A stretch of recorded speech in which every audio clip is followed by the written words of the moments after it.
Hi there, I'm Shane. In this video, I'm going to be talking about a lens I actually just got yesterday, which is the Sony 12-24mm f2.8 G Master lens. In this video, I'm going to go over what's all included in the box, my initial thoughts on the lens after using it for the majority of the day, and hopefully get some feedback from you guys about what you might want to see in the final review of this lens. So this video is going to be all about the Sony 12-24mm f2.8 G Master lens, which is likely one of the least practical purchases I've ever made, but I'm excited to see where my adventures with this lens goes. Throughout this video, I'm going to be including some footage and photos from generally just around Toronto, Ontario, because really there were no local shops that carried this lens, which is quite reasonable. So I just made a little day trip of heading out there and also trying out the lens while I was at it. By no means is this video going to be a definitive review, and hopefully in the months to come I'll be using this lens a lot, especially as it's going into kind of the down season after the fall, where I'll go on some adventures during the winter and really put this lens through its paces, hopefully.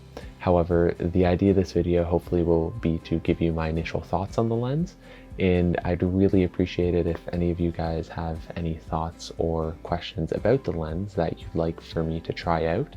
Please feel free to leave a comment below and let me know, because yeah, I'd love to have a conversation about it and try stuff out that you're interested in if you're thinking about getting this lens yourself.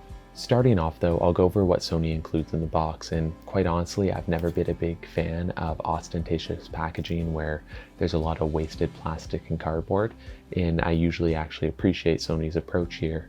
However, considering the price of this product, it's certainly not very fancy, and I don't think that's because Sony was trying to be environmentally cautious. I just think they wanted to save some money, which honestly I don't mind, but it's very simple. And inside the box, the first thing that you'll find is a lens strap, which is nothing glorious. It's just literally a couple clips and a nylon strap. And along the side is your manual and just your warranty information, as well as this funny little plastic cutout thing. This is actually something for cutting out filters, and I'll go over later in the video more about this, but it's rather interesting. Furthermore, inside the box is the actual pouch that comes with the lens inside a plastic bag. And Sony always includes this nice little pouch that comes with their G Master lenses, though quite honestly, I never use these because even though they are quite nice, they're still a little bit too bulky for the setups that I have. So it's a nice feature, but honestly, I don't really find it too useful for me, unfortunately. And then the lens comes nicely wrapped inside its own bubble wrap, though it's not like in a vacuum seal or anything. Moving on to actually discussing the lens though, it's both remarkably small for what it is, but still rather significant. It comes in at 847 grams, so it's by no means a lightweight lens. And in terms of size and weight, it's almost the same as the Sony 24-70 f2.8, which is actually not a very small lens either. Though if you're familiar with that lens, it's very similar to this one. Along with that, it has all the standard things you'd expect from a G Master lens, including a rear gasket, nice weather sealing, and along the side there's a programmable button as well as an autofocus and manual focus toggle. This lens does not have image stabilization, so you'll have to use it with a camera with image stabilization, which pretty much almost all of Sony's full frame cameras have now, so that is not really a big issue, especially at a 12mm focal length. Stabilization becomes less significant. The actual zoom ring is nicely dampened, and I haven't noticed any creep with it yet, but this is just day one, so we'll see how that holds up. And then the focus ring again is nicely dampened and feels very normal for a Sony lens, though it is very narrow all things considered, but it's not a huge lens, so it makes sense. Moving on though to the most significant part of this lens's design, it is the front element, and it comes with an included lens cap that's now the largest lens cap I own, and it's about 1 inch thick, and that is because the front element of this lens is convex, and saying it's convex is an understatement. It is downright bulbous and protrudes a rather significant amount from the actual body of the lens itself. And because of this, it does come with a permanently attached lens hood, which makes sense. One notable thing too is even though this lens is technically internally zooming, it does have some movement of the front element. So when you're at 24 millimeters, it's recessed slightly. And as you zoom out, it goes forward. And as you're at 12 millimeters, it is much closer to the edge. So if you want to keep it safe, probably 24 would be the place to keep it. And then as you're actually taking photos, obviously move it to the point that you would like. In terms of filtration though, there is no point at which you can attach a filter at the front here, just because you wouldn't be able to thread anything on without introducing vignetting. So there are several options out there for mounting filters to this front element, and they look all very compelling, though they're quite large and require you to use 150 millimeter size polarization or ND filters. So there is actually a unique option that Sony provided with this lens, and that is you can cut out pieces of filtration and slide into this slot here at the rear of the lens. This is obviously a rather interesting option, and I am a little bit hesitant to want to put something plastic here just in case it does slip and gets kind of clipped and intersects with the rear element while you're there. However, there is another option from Haida, which is a company that makes kind of a replacement for this, where you can pop out this plastic component and replace it with a little bit more rugged metal piece, and then slip in a glass filter at the back here so you can get a little bit higher quality filtration and also have an easier time popping it in and out. So right now I'm kind of torn between the two options. There's a lot of pros and cons with going either route because you can't really add polarization to the rear of the lens, but also the size difference is rather significant.